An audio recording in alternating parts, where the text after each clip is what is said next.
We are Kip Lewis days away from Oklahoma football, so let's dive into it here on the Sooner or Later Sports Show, a such and such production presented by who? That's Coop. I'm Jay. Thanks for pulling up here on the YouTube channel and listening wherever podcasts are downloaded and listened to while you're here. Please wipe your feet, like, subscribe, rate, review, give us 5 stars. Don't think we deserve it? Go ahead and give us 5 anyway and gift it. So, on today's episode of the Sooner or Later Sports Show, we've got some fun things to dive into, like which freshmen to keep your eyes on. We've got a couple of guys we think are going to break out. We're also going to do some rooms to watch. We're going to walk through some on offense as well as on defense. And then we'll probably wrap things up just, rambling like we always do, but having a good time. So, Coop, happy Wednesday, my guy. How are you feeling today? Man, feeling pretty good. Like you said, 10 days away. It feels like it's still 111 billion days away, but we're getting closer. I already got the notification popped up for Kansas State, Iowa State for Saturday, and so just put it right in. It's the preseason NFL drama. It doesn't satiate the palate. Like an actual game, because you know what, I really don't care if Daniel Jones is starting over Anthony Richardson. I just want to see some football, some college football. Yeah, if there's one thing I don't care about is that whole Daniel Jones situation in the NFL. Like I really I'm just keeping that a buck. I really do not care. And it's no shade to him. In theory, no. I just don't care. It's not one of those that I really want to hear about. But we got a lot of things to dive into, man. This is pre-recorded just for y'all, so that's why you don't see the live chat on the screen. We're probably going to do more pre-recorded weekday shows for you all, especially as the season comes along. It'll make it a lot easier because I know schedules in the evening. It's fall. Coop's got young kids and he's got all kinds of activities populating, and I travel quite often. But the good thing is it seems like I get lucky where I'll get moments early in the morning where we can go ahead and knock something out. We may even knock stuff out before we get to work, but we'll have some stuff to talk about throughout all of this. But first and foremost, Coop, one of the big things that, of course, is populating here in the internet sphere is the freshmen to really keep our eyes on. We've kind of talked about this slightly ourselves, and I want to dive into who do you feel like are true freshmen that Oklahoma has that we think are going to jump out? Because we've been hearing the reports. There's names that have been talked about. There are people that people care about. But the question really is, who do we think is going to be ones to jump out? I'm going to let you lead the way. Yeah, Jay, I think that it all starts with where does someone need to jump out? It's going to be a little bit of a tougher task for a freshman to hop in on the defensive line this year, just because you've got such a solid grouping. Doesn't mean that who we have there isn't going to be a dude and isn't going to get some run. But I would probably start with one of the most exciting, and I just can't get the dunk out of my head, but that's the freshman wide receiver, Shakota Elijah Thomas. We know the well-documented wide receiver issues last year, but this is a guy who, a lot of people say if he would have been playing even up in Tulsa, or if he would have been playing in Dallas, he's probably a 5-star wide receiver and a little bit more ballyhooed. But with his body at the 6'1"-ish, approaching 200 pounds, the guy just moves, in a way that most guys don't that young. He's got a great football IQ. He can high point the ball. He knows how to break coverages. And so for a room for the wide receivers that, we're looking this year, kind of how we were going into the, 23 season, who's going to be that wide receiver? Who's going to be that guy that steps up? And I do think that we've got some elder statesmen in that room that's going to allow him to statesman be able to not have a ton of pressure on him, But he's a guy who, when you give him an opportunity, and the coaches are going to look for it, Emma Jones is going to look for it, Ben Arbuckle's going to look for it. But when you give Elijah Thomas an opportunity, dude's going to shine when it's his turn and when it is his turn. So, really, really excited about Elijah Thomas. Yeah, I'm with you there, and that's the name we're hearing a lot of. Actually, Emmett Jones talked about him the other day, maybe a day ago. He was talking to the media and was saying, he I guess trained with Malik Neighbors, and he thinks that he could be the next one. And Neighbors was freaking electric over there at LSU, and he did very well in the NFL. So I could totally see that comparison, and I mean, I think it was, Emmett Jones even mentioned about Keontez Lewis as potential CeeDee Lamb capabilities. Me and John kind of talked about that as well not too long ago. And I like to put people on pause when it comes to that comparison. And, hey, you know, you might got a little too much dip on your chip when you say that, because you can just show the Texas highlights of CeeDee Lamb and be like, that's it. And from there, you're going to be like, oh, no, that dude was elite. You can show 2 games. Actually, it was that one game. I think he did it all in one game, didn't he? Where he missed all those tackles for the first touchdown, and then on the other side of the field did the same thing. So, that's talent. And he was doing this stuff as a freshman too. So, I think there's a little too much dip there on said chip. But I do agree. Elijah Thomas is the one that I think they're gonna find a way to get on the field. He's one that they're gonna have almost no choice. One that we have not heard anything on, but I think because of the circumstances surrounding the room that I'm still beating the drum on, Trinae Washington. He came in at like 230 something, and he's jumped up to over 240. I think it's like 248, almost 250. Superman's up. I mean, think about that. True freshman comes in the spring, 233 maybe, played, multiple positions at Carl Albert. But then he bulks up that quickly. Like, I don't think it was a balloon up of fat. I think he bulked up in training. And imagine him being big enough, strong enough, and he shows really good jobs with route running and everything in precision, that he ends up pushing his way up into the depth chart. I am intrigued on Trinae Washington. Like I said, I have not heard much about him. Like, he's probably been the quietest player out of the freshmen that I'm really, really, really intrigued to see what he could turn into. But I know that he was at spring media. He talked and he looked bigger. Just know that if he turns into something, don't be shocked. So defensive side of the ball, I'll lead us here. Of course, the name that everyone keeps talking about is Cortland Guillory. Yeah. And when Jay Valai talked about him yesterday at the post-practice media day, the big thing that he was saying about Cortland is, and Cortland said it himself, he needs to learn, playing zone. But Cortland is the dude that you say, hey, go guard this guy. He ain't flinching. He's one that says, Coach, give me this guy. I want Deion Burks.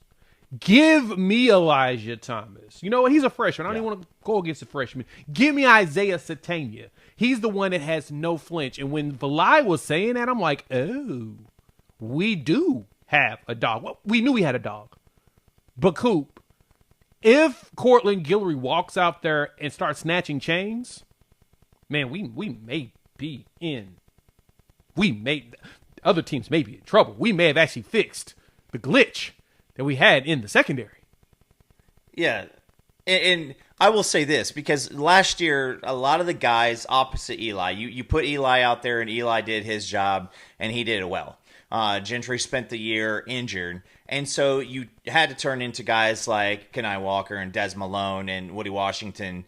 And the big gap here is a lot of those guys had the football IQ, but the speed just wasn't there. Right. A lot of them had the bigger bodies, but again, the speed wasn't there. So when you're running in crossers, or if you're having to cover a decent amount of space in a zone coverage, you're running a 4-7, and wide receiver A over here is running a 4-4.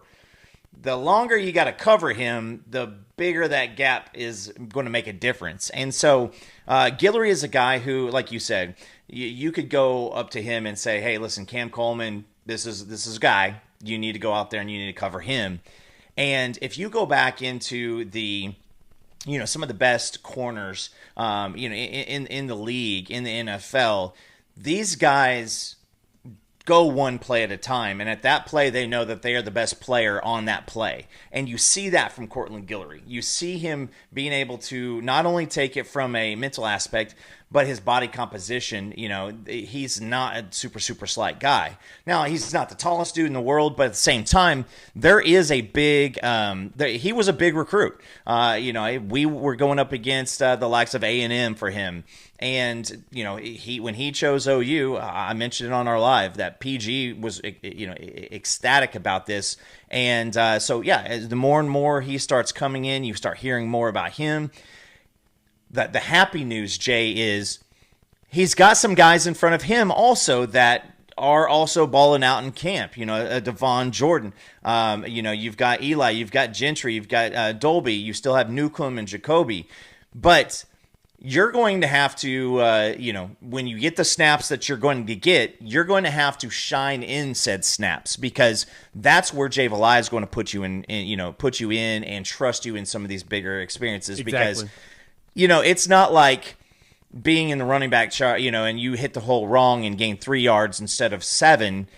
If you don't have the right coverage on, as a defensive back, you might be giving up 6. And so you can't make those mistakes. And in a league to where, the in-conference points per game in the SEC on offensive points per game, every single team had a couple of hiccups where they scored 17 or less in conference, and you can't give up a 6-point deal, a touchdown, because of an oops. And you're going to have to very, very, very minimize those mistakes, because I think in conference offensive points per game, I think the top was right at 29 points. So, this is a conference where every single week you're going to have a battle, but I think Guillory is up to task. I think he is too. I agree with you on that one. Who else on defense, freshman-wise, do you think is a name that probably more under the radar that could be someone that causes that could be, could rumble up and be someone that could be a potential threat? I'm going to go to our neighboring state by a dude they call Man. Ooh. Omarion Robinson.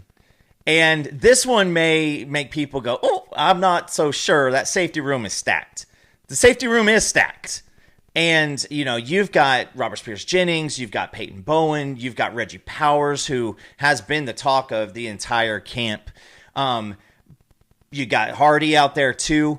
But Man makes plays when he's out on the field. And if it's going to be at the end of, an Illinois State or at the end of Kent State, Temple, stuff like that, when he gets out there, he's going to produce and do amazing things. And that's going to make the coaches a little bit more willing to put him in earlier in a game in crucial situations. You saw it last year with, how they started rotating some of the bodies in. Danny Stutzman, Billy Bowman, not in on super high pressure moments, on the road at Auburn, against Tennessee, against Ole Miss. You start rolling in some of these new bodies because you want to see what do we have while we're in fire. And I think Man is a guy who people continue to look at, and they both Wimberly and him are guys out of Arkansas that a lot of folks wanted. And so I think that he's one that's kind of flying underneath the radar, especially with how strong that safety room is. And man, Jay, circle back 10 years ago when we're like, oh, can we have a safety? Can we get one safety? And now we've got like 6 guys who you would be excited to see out on the field, including a Michael Boganowski. Right. You roughly have 6 dudes that you trust, that you have no fear in hitting the field. That is very good point, because, man, the big 3 we got last year, ridiculous. Still got Peyton Bowen, the 5-star who should have his breakout year this year. And we're expecting to see a lot of Hardy, Boganowski, as well as Powers. So, yeah, that as stacked as that room is, the question is going to be how does he man power his way in there. But you're right. We don't know how everything shapes out year 2 for some of these guys. So, yeah, there's a chance that he could find his way on the field a little earlier than expected. I think that's probably the harder one, in my opinion, just because of how much we love the big 3 that came through. So, all right, thank y'all for pulling up. Hit that like button. If you are new to the channel, subscribe, rate, review, give us 5 stars. Coop, let's jump right into the rooms to watch as we prepare for our depth chart. We'll give our depth chart prediction on Sunday. The official one should come down Monday at Brent Venable's presser. I think that's what I saw Parker Thune post. So that's something that we're going to keep our eyes on. So let's talk about that, Coop.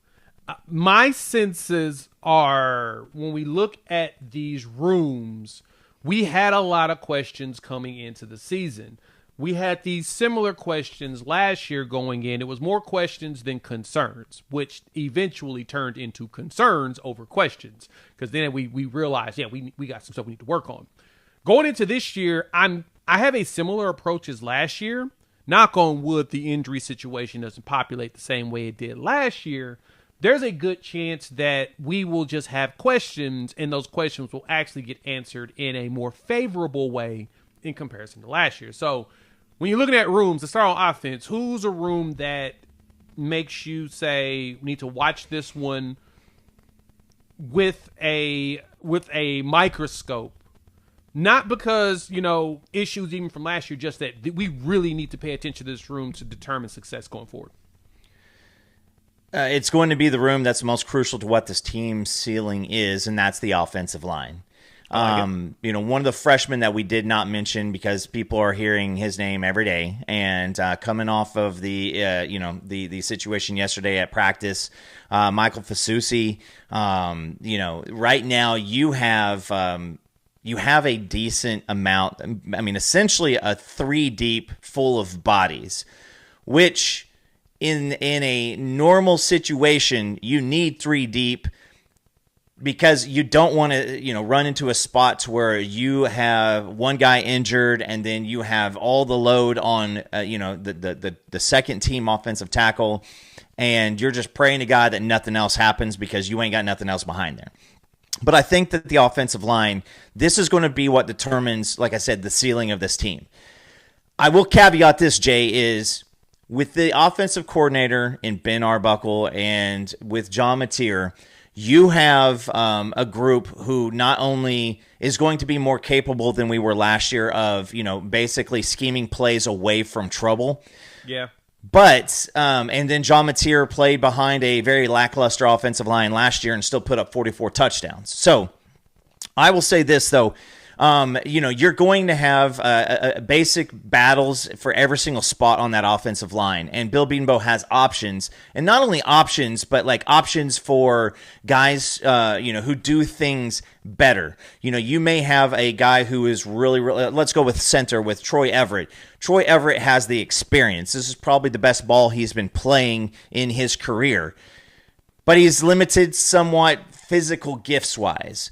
And so behind him, with Michaela, you're going to have a guy who is a very, very, very gifted athlete. He is a little bit more on the physically intimidating side. And so if it's a situation to where you need to bring one of these guys off the field for a coaching moment, you're not basically clenching tight and saying, God, let's just hold on for dear life because nothing good's going to happen until he gets back in. And I'll pass it to you because I got other ideas and thoughts, but I want to kind of hear your thoughts on those. Yeah, no, I like the point, what you pointed out on offensive line. It's we know Bill Bedenbaugh's good at his job. Yeah. Last year, his job was very difficult, and that was a challenge. And I always throw the caveat to everybody when I talk about this that watch the games where we performed our best, basically against teams in the state of Alabama. We looked really good on the offensive line, a lot better than you even anticipated. Yeah. On top of that, we looked really good to me in the Missouri game. we looked solid against LSU early. You saw some, busted things that hurt us, that led us to being down at the half, in which we were going up until that what was that, a punt return for a touchdown? Or was that the kick return? Kick return. I'm trying to remember. Huh? Was it the kick return? Was it a kick return? LSU? Yes. Last game of the season. Was it a kick return? I always forget which one it is. My brain hurts because of just the fact that we had the first half looking really, really good. I'm going to go run to the play-by-play real quick because I want to make sure. We tied the game, and then it was we kicked the ball off. No, it was a kick return. God, dog it. How do you do that? We scored touchdowns, you kick the ball off, and you return 100 yards for a touchdown. That hurts. That hurts you. Yeah. That takes away the fact that you went up, and you had it tied at the half. You had it tied, and then they scored a touchdown in the half, and they go up 24-17. So you were battling. You were making it a game. The fumble recovery for a touchdown was beautiful. We did a lot, but anyway, the offensive line looked solid, and then of course we got to the point where we just started falling apart, the interception, all of the stuff that just went down. But offensive line has to show us that it's got the chemistry that's required. And the good thing I have faith in it, mainly because I think that we do have 10 dudes that we feel comfortable playing with. I think we have 10 dudes that Bill Beatonbo's comfortable with being on the field. Now you got to figure out who the top 5 are. Who the ones at each position that you want to go out there with. And we'll break down, we'll have our depth chart for everybody here on Sunday's live stream. And because we both have kind of an idea of what we think it's going to end up being. But the most intriguing room, huh? Lots of oars are becoming on that first depth chart. A ton of oars, dog. I think the Illinois State one's going to be all oars. Honestly, I think the Illinois State one as well as the Michigan one are going to be a ton of oars. More oars than a Viking ship. Honest, it might be oars up until Auburn. Yeah. Or let me add another oar to that. It could be oars up until Texas. Because if you think about it, you're going week after week. You're going from big game to a non-con that's considered a quote-unquote cupcake. So because you're jumping so much, it's kind of hard to determine who's going to be that. So for me, it's going to be a lot of oars going forward. But besides that component, I think the wide receiver room is definitely a room to watch. We talked about Elijah Thomas in the first segment, and I'm really interested to see who's going to take that number 1 spot. For me, it's definitely to me, I think Zion Kearney's got it. I mean, I know he's been out a little bit, but I feel like he'll be back nice and healthy, and he'll be one that's going to be the biggest problem for people when it comes to that room. I like what he brings to the table. So I'm thinking Kearney, and I'm thinking this is kind of what kind of jumps out to me. Coop, tell me what you think. I could see game 1 where that wide receiver room has Deion Burks and Isaiah Satania on the field at the same time, with one of them on the outside, most likely Burks. And you have a mixture of either Zion Kearney or Keontez Lewis, based upon health, starting off the game. Does that sound crazy? No, I mean, that sounds exciting. Well, I mean, of course, excitement there. But no, more so would it make sense to having both Satania and Burks on the field? Of course, both of them are dynamic. And for us, the initial conversation was, would it make more sense to have Satania in the slot with Burks, or both of them in the slot, or could it work with Burks on the outside with another big receiver and have Satania in the slot? Well, Jay, I'll go with this. A lot of people are starting to comp this to 2015, to Baker Mayfield's first season. Yeah. And Sterling Shepard led that season with 1,200 yards. D.D. Westbrook, 750. Deron Neal, 500. Joe Mixon, 356. And then we had a tight end at that time, too, named Mark Andrews. If you start... I think that what you're going to see is, we've had a CD Lamb, we've had a Sterling Shepard, we've had like a number one guy. And when we've had that number one guy, it's been around the 1,200 yards mark. But I think in your scenario, you got Ben Arbuckle, and Ben Arbuckle is going to craft, and you've heard it through some of the defensive interviews, that he has an ability to scheme guys open. Mm-hmm. And so I think that if you have Satania and Burks in at the same time, you open up options. We know that Ben Arbuckle, has been toying around with a lot of two-back sets. So if you have both of these guys on the outside, you can pull Burks back into the backfield and run a Jaden Ott Burks situation with, swings, the in and out routes, those angle routes. You still have Satania, who, again, I think Satania is the number one slot receiver for many teams in the SEC and across college football. And so you create all these mismatches to where you have a linebacker either covering Burks, and Burks is a dude who still squats. What was it? Close to 700 pounds. Mm-hmm. So you've got him out there. You've got Satania, who is a mismatch nightmare in the slot. You cannot split the coverage in the back end so rough to where you're going to leave the outside guys wide open. But I do think OU is going to have to prove it, Jay, is after seeing last year, there was no fear of them throwing the ball deep. There was no fear of anything past 25 yards.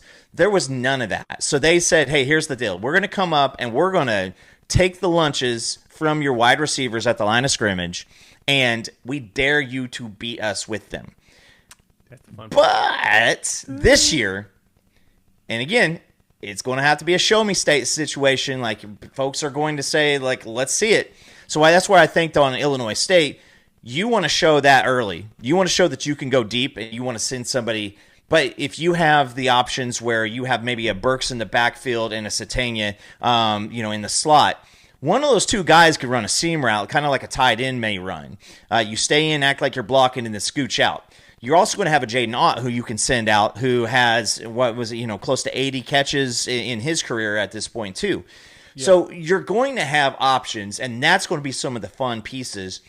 And the more that you deal in a Burks, an Ott, a Satania, potentially a tight end like a Huggins, well, then everybody's going to forget about the two kids on the outside. Or people are going to forget about, a Kearney or a Keontae Lewis, or when Giovanni is fully ready. You're going to forget about that, and you're going to create some one-on-one mismatches there.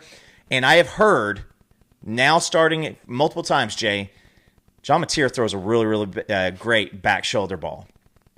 And so if you got a step, he's going to launch it. If you got some decent coverage, back shoulder time.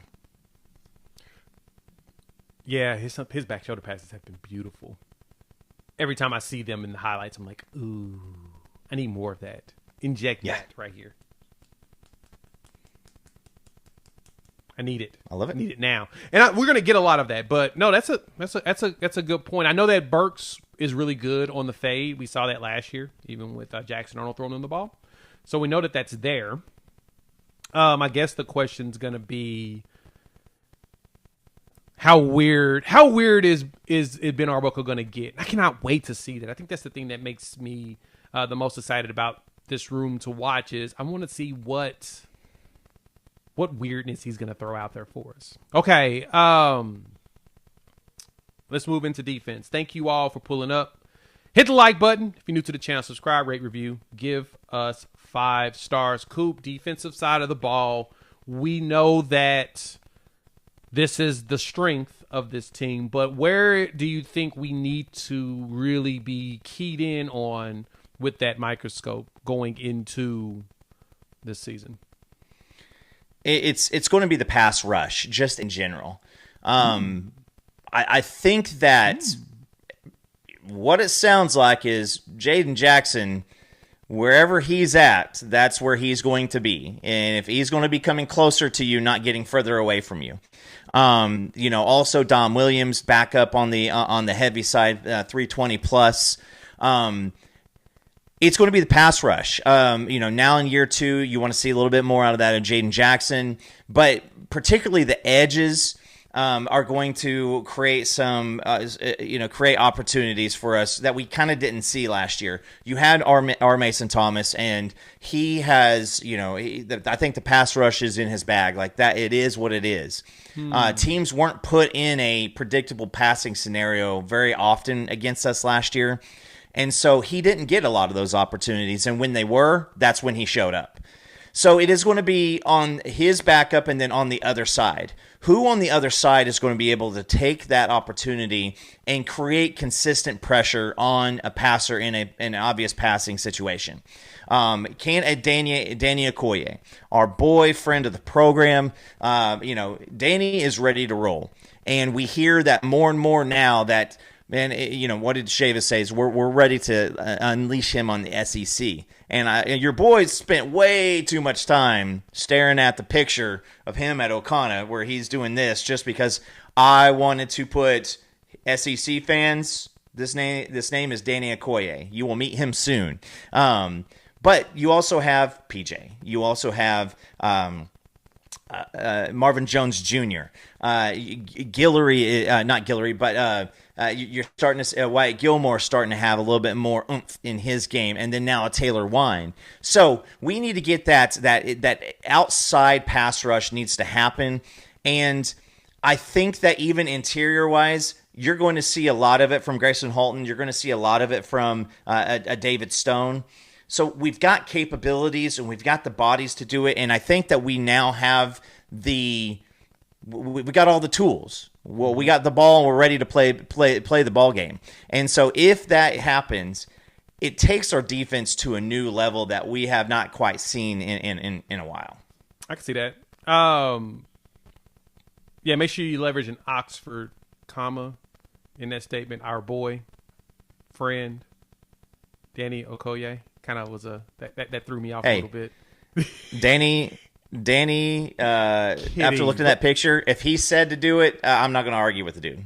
That's hilarious. But more so because you said it in perfect succession. I was like, hopefully he leveraged an Oxford comma in that. Hope the transcript does. It probably didn't, but I digress. You're right. I'm wanting to, with Chavis saying they're going to unleash Danny Okoye, I expect him to play a lot this year.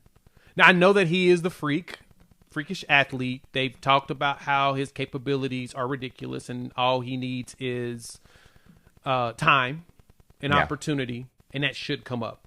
I'm hoping that does come up very, very soon. So we'll keep our eyes open on that. But I'm looking at the pass rush, Coop. When I pulled up the roster, you really do have possibly 5 dudes that you want to see on the field. You want Marvin Jones, you want Okoye, you want R. Mason, you want PJ, and you want Wine. You want all 5 of them somehow on the field. You can't play all 5, but you want all 5. And really the question is, who's going to be the one that's going to step out and force their way on the field next to R. Mason or even right behind him? Because, they don't play every snap. You don't want them to play every snap. But I think the good thing is that we've got 3 non-cons that will be able to determine. They should be able to pad stats in those 3 games. If they don't pad stats against Kent State, at Temple, and versus Illinois State, we have issues. And I don't mean stat padding from our starters. I'm talking about when we got the reserves in. Like Marcus Strong got 2 sacks, and what was that? Was that the Houston game, or I think it was Temple? Temple. I think it was Temple game. That's the expectation. I need my backups to get themselves 2, 3, 4 sacks. Load those up going into it. The interior, you're right. Jaden Jackson is the name that everybody is like. I think Teddy was like, that dude knows how to move, and he is unmovable. He's great on the interior, and he'll be fine. He's going to continue, and he's been back in practice. He's been back doing his thing. He's good. I'm ready to see Stone. This is, to me, Stone's chance. This is your time to shine. Not really that, is do or die type situation, but the expectation is he should be that dude that next to Jaden Jackson is ridiculously, that's just ridiculous. So I expect the defense to give us that. If you give me one, it's going back to the DBs. We talked about Cortland Guillory, who we're expecting as a true freshman to get some run, similar to Eli Bowen did. Eli Bowen's down. So that opens an opportunity for other players. And I think that that's where you're going to see a lot of opportunity open. It's going to be based on players being up or down. But Coop, I'm curious to the thought of this. Dobie on the outside with Gentry Williams to start. Then rotate in Guillory as you want him to go get that dude, see ball, get ball. What do you think about Dobie ending up on the outside next to Gentry, if Gentry's healthy, like we expect, like he sounds like going forward? I will say this. Gentry is healthy. We have yet to play game one, but Gentry is healthy. And so what I would expect on that other side is if you throw Dobie out there, why? Well, Kendall Dolby 2 years ago won every inside the program defensive award, the grit award, the most improved, all these awards. We had him on to talk about those things, and he obviously is just a guy who knows how to ball. And so I think that if you put him out there, he is going to give you, I think, dependability. And then when you want to rotate some other guys in, you want to bring, Devon Jordan in, you want to bring a Guillory in, you want to throw in a Newcomb or Jacoby, you're going to have those options to do that with a guy who is just a super dependable person in Kendall Dolby. And Jay, just across the entire defense, you don't want to have to depend on depth because of injuries. You want to be able to depend on depth so that you can stay fresh and keep folks out there who, BV in year one talked about the competitive depth. And so if you're watching now, you can take your drink. But we talked about that from a manner of you have people who should be on the field and aren't out of place on the field at all times. Now it is a deal to where you have high-performing championship depth on the defensive side. So if you roll somebody off, you're going to roll somebody in, and there's no drop-off.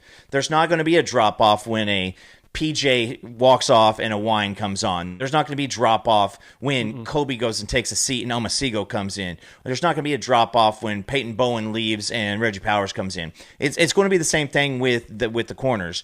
The corners, you're going to have some of these wide receiver sets in the SEC that you're going to, you've got a Cam Coleman at Auburn. You've got Ryan Williams at Alabama. You've got, A, B, C, D, E, or F at LSU. So you've got a lot of wide receivers that you're going to be able to put those guys out there. The saving grace, Jay, is if the defensive line is who we think they are, then they don't have to cover for 7, 8, 9, 10 seconds. So do your job, be situationally and technically sound, and those guys are going to be successful. Now, are there going to be times to where a bust happens? It happens in every NFL game. It happens in every college football game. There's going to be a bust that happens at some point. You just need the bust to be a 25, 35-yard bust, not an 80-yard bust. Yeah, that's what you want. You want shorter yardage plays. You want teams to go up against us, get rid of that ball quick. Heck, you kind of want teams to end up going into max protect more on us than not, and then just be able to, but then the safeties are going to have to do their work. The question is going to be how the blitz is going to look, the blitz packages they put together. But yeah, that's a good point that if the defensive line is as we advertise them, as we hope that they should be, we shouldn't, the secondary shouldn't be working as hard. It should be forced to get rid of the ball quickly, tip passes. That's the thing I like to see more of this year. I want to see more deflections at the line that forces passes to end up floating, which that's kind of where you get the cheetah. Yeah. To where those dudes can come across and get them. So I know Dobie's going to run some cheetah. He's going to be rotated in at some cheetah. I'm kind of expecting Powers to be the starting cheetah, and I think Kendall Daniels rotates around from there and linebacker.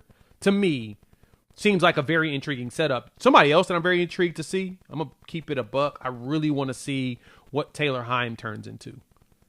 He feels like a very, very interesting prospect, mainly because he's a flipping giant. And if he turns out to be as good as we hope, just because he's 6'6", if he puts on the weight to create those problems, man, he could be fun. And that's just being honest. You're taking what you've heard about Kendall Daniels. We all know the size of Kendall Daniels at 6'5", dudes with almost like a 7 foot wingspan. Yeah, and you've heard practice reports. You've heard some of the commentary of him, jumping up and tipping a pass that was intended for a receiver, basically 10, 15 yards behind him almost picking off an out route from the cheetah spot by the outside receiver. Like, when you have these physical mutants out there with these massive wingspans, how many times, in the NFL, college football, do you see a linebacker jump up and the ball just go, right over his hand? And you're like, man, if that dude was 6'3", that's an interception or a tip ball, and it's not a big gain. You get more and more guys like Kendall Daniels and Heim out there. Those things are going to start becoming realities. And, you even have a James Nesta coming up in the fold, too, at a 6'3". And so you want some of these bigger athletes because the gaps in the windows are already small in the SEC. And I'd say also the Big Ten at the top end of the college football echelons. But when you've got guys who, I don't know, are 2 to 3 inches taller, bigger wingspans, those windows they become walls, and they don't exist at all. They do. I really want to see how that turns out. I'm really interested in how many deflected passes we could get this year. I think that's the thing I've gotten stuck on as of late. What does that look like for us? Because it should be a lot more, especially with the way that we're hearing these dudes are flying around on defense. Should be so much more. But at the same time, what ifs. Thank you all for pulling up. Hit the like button. If you are new to the channel, subscribe, rate, review, give us 5. Coop. One thing that did get posted today was the Sooners that are all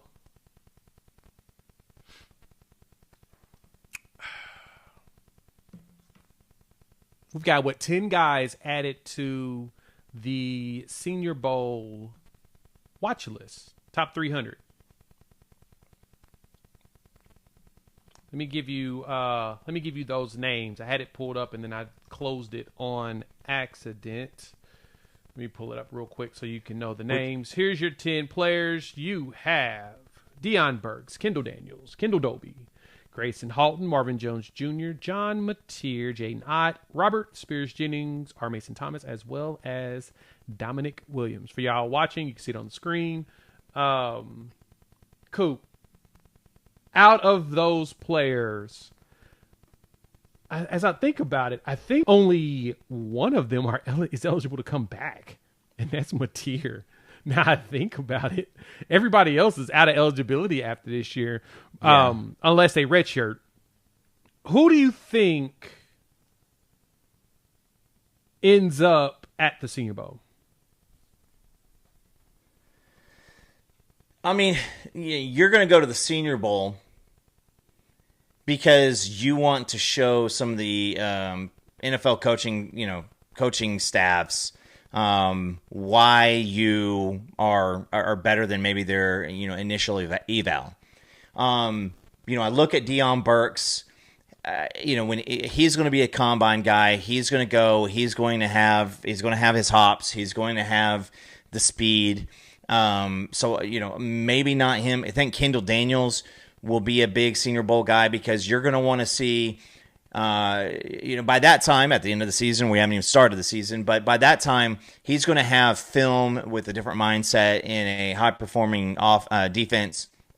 But I think that they're going to want him at the Senior Bowl to test him out in different positions.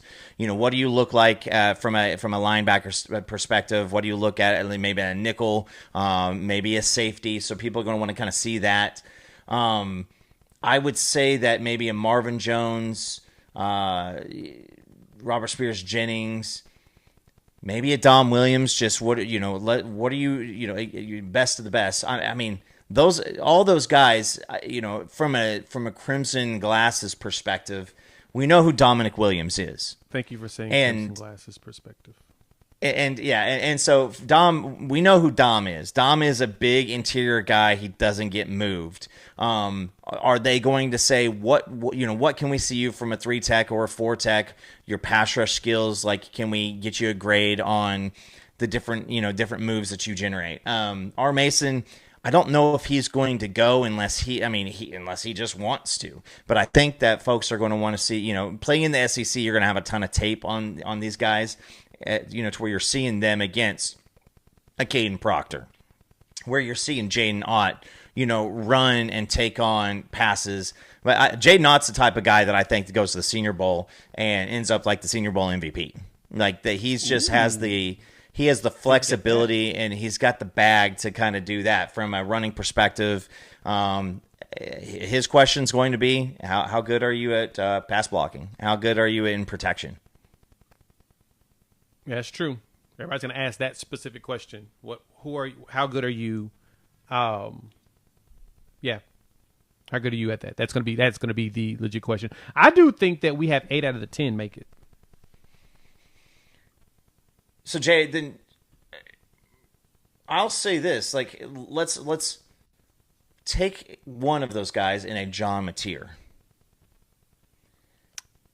John Mateer is. I asked the question. Would John Mateer actually quote unquote make the game? Because typically that game, like you said, is it's more so people that need the additional audition. And that's no shade. It's usually guys that are known they're going to go in the first round. They usually don't go. Or sometimes even day 2 guys. It's going to be a draft grade. Yeah. But also, Jay, that draft grade that determines whether he comes back or not. And so my question for you to transition to maybe a different topic would be,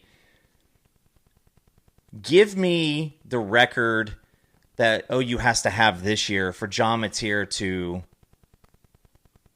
without a shadow of a doubt, go to the NFL. 10-2. That's the minimum. Double-digit wins, to me, tells him bounce. I think 9-3 leaves something more to be desired, and he could potentially be like, I think I'm going to come back and see if we can get over the hump. So hypothetical, right? We're still preseason. It's talk season. Yes. So John Mateer goes 10-2,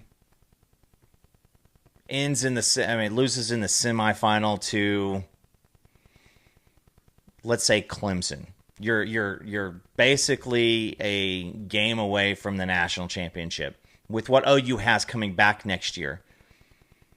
Say he gets a 3rd round grade, which is a day 2 grade. John Mateer get a little squirrely and maybe want to come back because now in the NIL era, he's going to make a decent amount of money. Ooh. I think the record of 10-2 is where he's probably going to bounce. But I guess the caveat to that is the question is, what is his... Well, if we go 10-2, it's because he put up some stupid numbers, period. That's going to have to be required because I think even as good as the defense is, he's going to have to do that to make sure we win some of the key games. And that gets him into conversations of like Heisman and stuff, which people are starting to put him out there. But I think you make a good point there, Coop. If they make a run in the playoffs but don't close it, does he decide to come back and play once again? That's a really good one. So let me ask you this.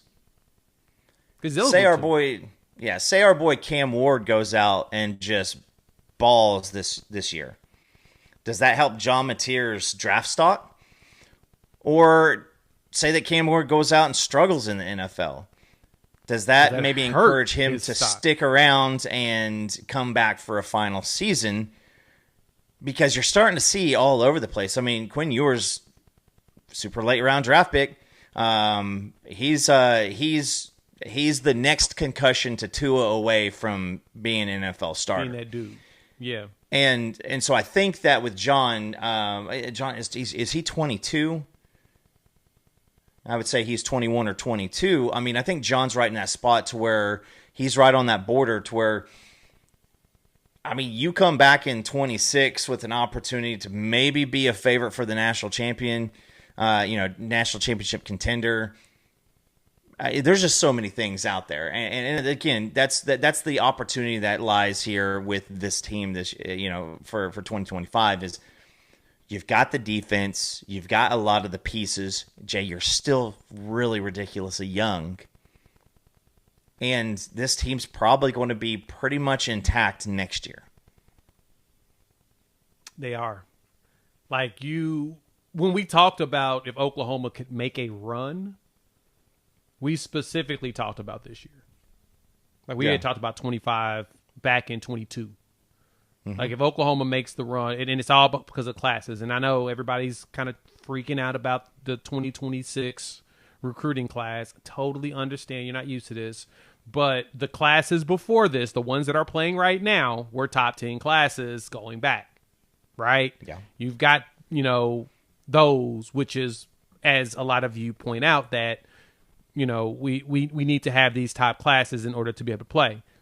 I caution you to not take this year's class and say, oh, this year's class is not very good, so this season's going to be bad, which has zero correlation to each other because the players aren't on the team yet.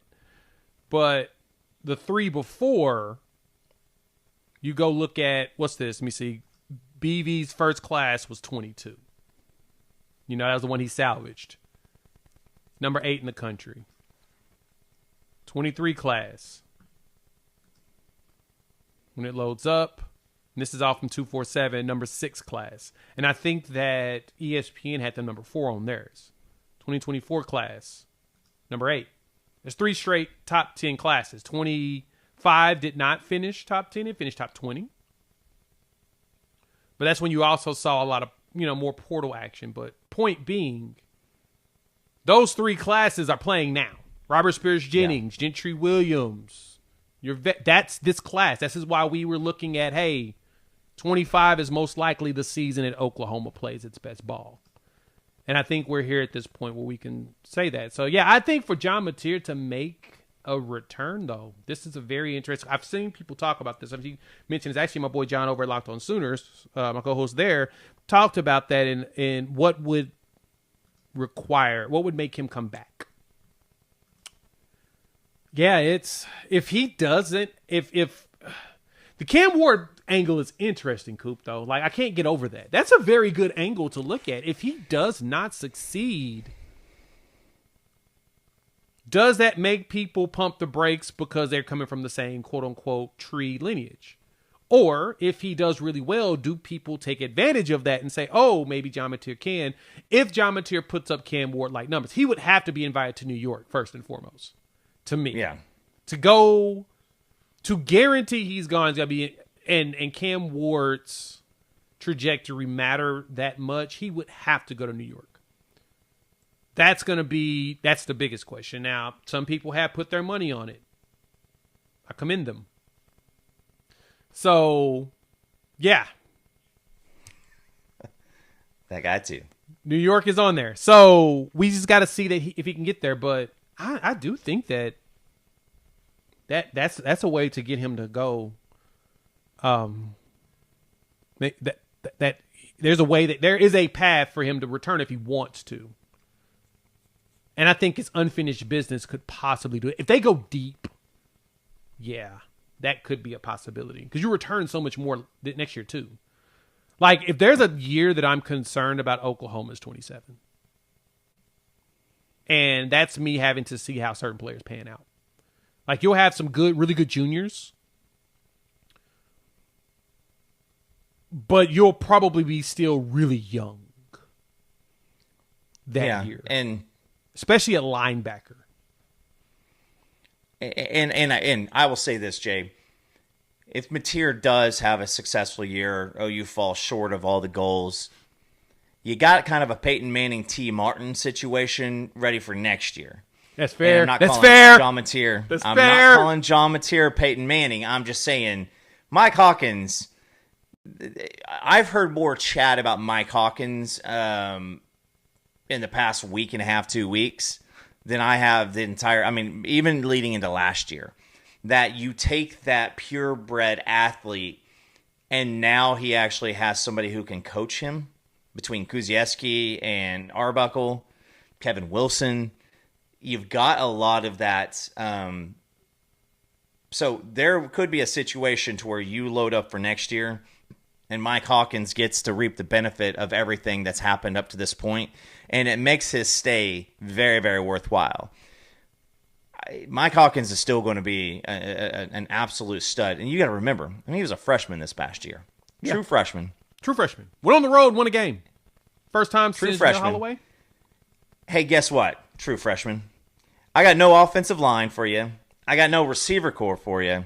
We're going to send you to the SEC to a very, very daunting place to play. Good luck, champ.